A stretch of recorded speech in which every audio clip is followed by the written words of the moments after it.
So let's kind of jump into it, and maybe let's start with the NAR lawsuit and talk specifically about what it actually is, because there's a lot of misinformation about what the suit is actually about. Right. And so maybe we can talk through exactly what the suit's about, and then maybe how that changes the landscape of real estate. Yes, I mentioned this before, and we had the benefit of opening LPT after the suits were filed. These suits were filed back in 2019.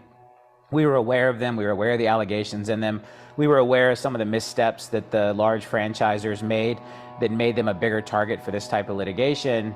And I've mentioned this before, but the headlines really dug in on this idea of banning buyer's agent commission, and that is actually nowhere in the lawsuit. That's nowhere in any of the settlements that happened. If you look back at what actually happened, anywhere in Remax, both settled, and as a part of that settlement, they had to pay a bunch of money, but also then commit to 5 or 6 changes they were going to make to their business practices. No change in there says they're going to ban buyer's agent commission. This became the clickbait headline because I think people understood in the media and maybe at NAR that this was how they could get the agents riled up. You threaten the idea that buyer's agent commission is going to be banned, you create a lot of fear, and then that would rally the base. But at the end of the day, they just didn't want to write the big checks. And now it looks like with the loss that there is going to be a very large check written by the 3 defendants who did not settle. But we've read the case and what the case actually says. And it's hard for us being in the industry to really see this because we're too close to it. But I want you to try to take yourself out and think of yourself as a third party, just a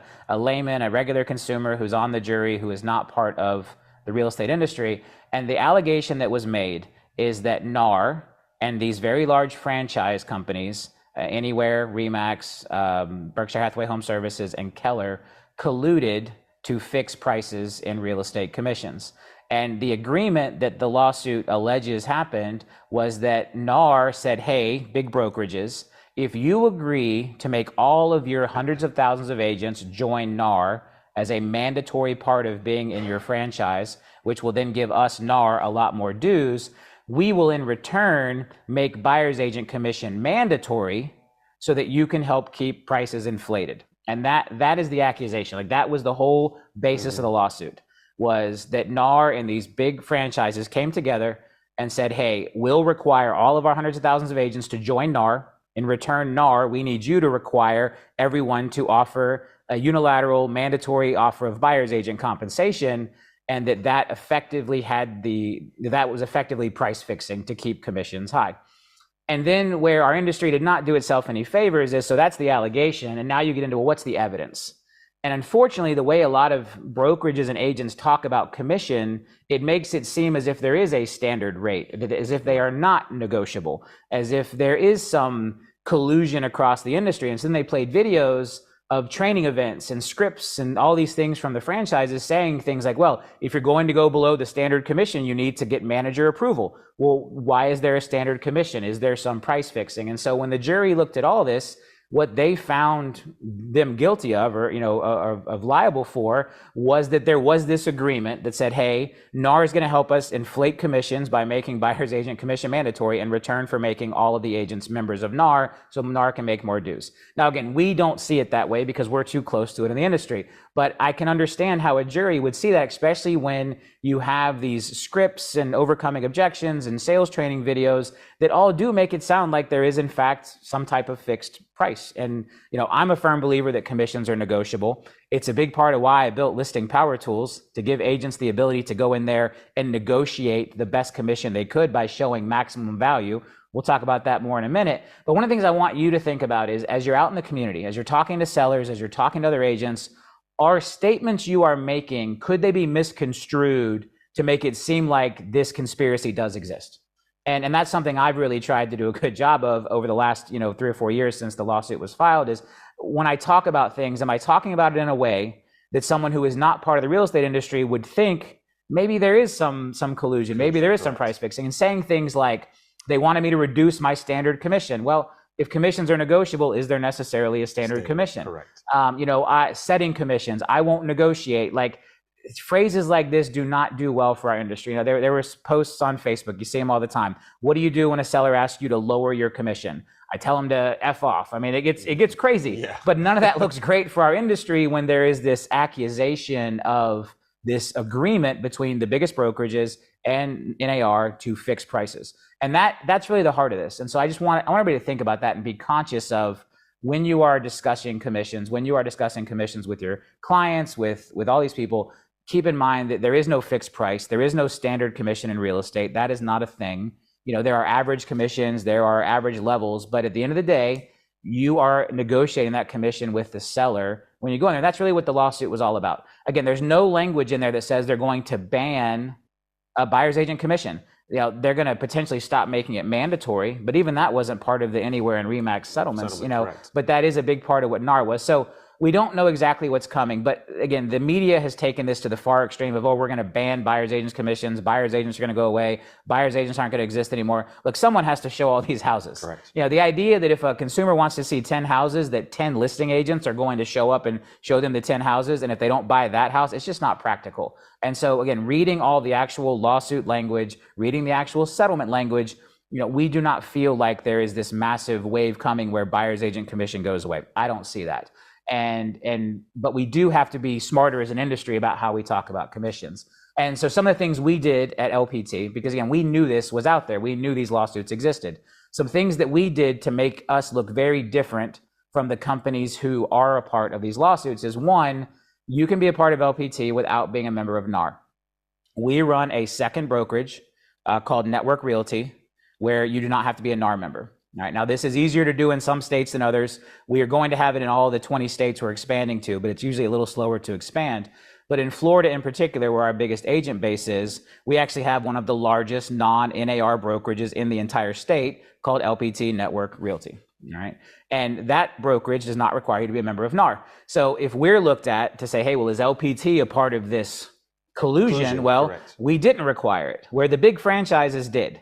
While some of the franchise owners may have had a second brokerage that didn't require NAR membership for like a referral network or whatever, they could not label that as a part of the franchises. The franchises literally did require everyone to be members of NAR, which looks terrible for them to a jury who's being told that there was this whole collusion. So at LPT, that's the first thing, agent choice. We have a choice for agents who do not want to be members of NAR. Now, you don't have MLS access, you don't have lockbox access. There are definitely technological limitations that make it harder to do your job, but anchoring an agent choice, we do have, I think it's 500 or 600 agents who are not members of NAR, who are part of the LPT family through our network brokerages. And again, we're adding those to all the states as we grow and expand.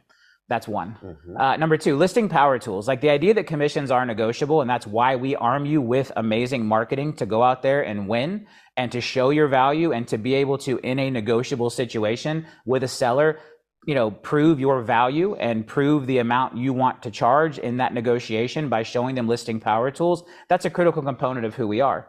And again, I think this is actually on the other side where some of the other brokerages got in trouble. There's this horrible script that floats around that says, if someone challenges your commission, you're supposed to tell them that, well, a third of it goes to my brokerage and a third of it goes to my marketing, and then I only get a third of it, as a way to but if that's a lie, if you're not actually going to put a third of it into marketing, which a lot of agents don't. Correct. If you're on a flat fee with your brokerage, or you're capped with your brokerage and they're not taking a third of it, you're now lying to the consumer to inflate your commissions. This is not a good move in the light of all of this type of litigation and things. But here at LPT Realty, because of listing power tools, you do have a real value proposition to go in there and put you in the absolute best position to negotiate a fair commission for yourself, because commissions are negotiable. There is no set rate by us. There's nothing in our documents at LPT that has a minimum commission amount. Certain brokerages have that language. We do not. There is no amount of commission that requires you to get manager approval or broker approval. A lot of brokerages have that. LPT does not. These are things that we learned from seeing the allegations in this lawsuit. And so agent choice around NAR membership, having the actual marketing tools to put you in the best possible position to go in there, because we do believe commissions are negotiable and we don't have any policies that say otherwise, are a couple of the critical factors that we are different, that make us look different here at LPT Realty than other legacy brokerages, where maybe the language they used in itself was not illegal, but when you wrap it into the idea of the alleged conspiracy, all of a sudden it makes the jury believe maybe there was something, maybe Correct. Where there's smoke, there's fire.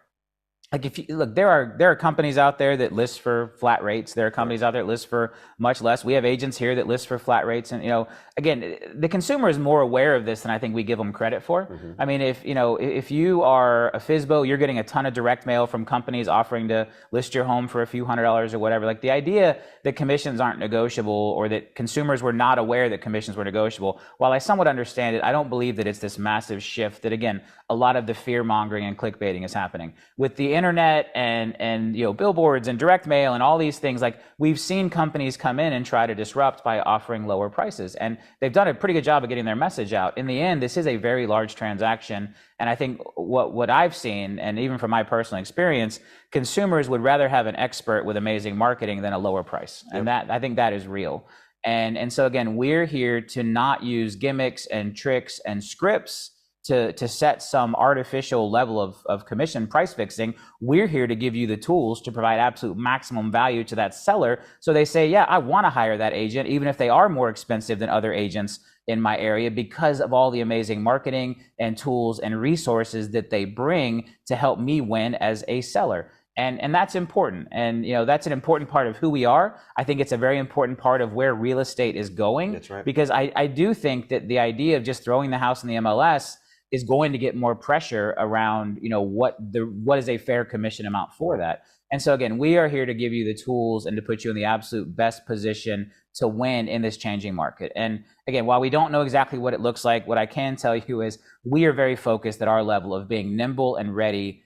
I think we're already in a great position. As more information comes out, if we need to put you all and us together in a better position, we are the best suited brokerage to do that, because we are nimble, we are young, we don't have the legacy problems, which again is very similar to what I faced in the mortgage industry back in 2007. When I opened RP Funding, and maybe a year later, Dodd-Frank and the CFPB outlawed dual compensation for originators. It was a massive shift in the mortgage business, and we had to be ready to be nimble and adapt and adjust. And at the time, there was very much the sky is falling, mortgage brokers are going to go out of business, all this stuff. But if you look at today, mortgage brokers are the fastest growing segment of the entire industry. The sky didn't fall. Everyone adapted. Everyone figured it out. There were minor tweaks and changes that had to be made. And it's just something I'm really comfortable at leading a company through. Like, I've been through it multiple times now. The mortgage industry, I went through it in soccer. We are going to now do it all together here at LPT Realty. And my commitment to you is that we are going to guide this ship through this storm in a way that is absolutely best for you all as our agents, because you come first. We are an agent-centric brokerage. That is the thing we are committed to above all else. And so we will make whatever changes are necessary to position all of you to win, because that's how we win as your brokerage in this market. That was the whole reason for us to transition listing power tools into LPT Realty, is so that we can win when you win and empowering you to win. And we are very focused at the corporate level on watching and reading the actual lawsuits, talking to our actual legal teams, being prepared for this in advance, not just reading clickbait headlines or pontificating about what we think is coming. And I want all of you to feel comfortable and confident and trusting that we are handling that part of it, so that you can do what's most important in your business, which is keep your head down and stay focused on serving your clients and building your business through what is a difficult time. Interest rates are high. Inventory is tight. There's a lot of fear in the general economy right now. And then you throw this on top of it, you need to stay very focused on your business. We're going into Q4, which is going to be slower. January is probably going to be a rough month for a lot of parts of the country. I want you all to feel comfortable and confident in keeping your head down, staying focused on your business. Do your best to ignore the headlines, ignore the clickbait Facebook posts, ignore the battles in the comments around what everyone thinks is going to happen from this, and trust that at LPT Realty, we have your back, and we are going to keep you informed right here every Monday morning and keep us all on that path to win together, because you need to be focused on your business right now more than ever.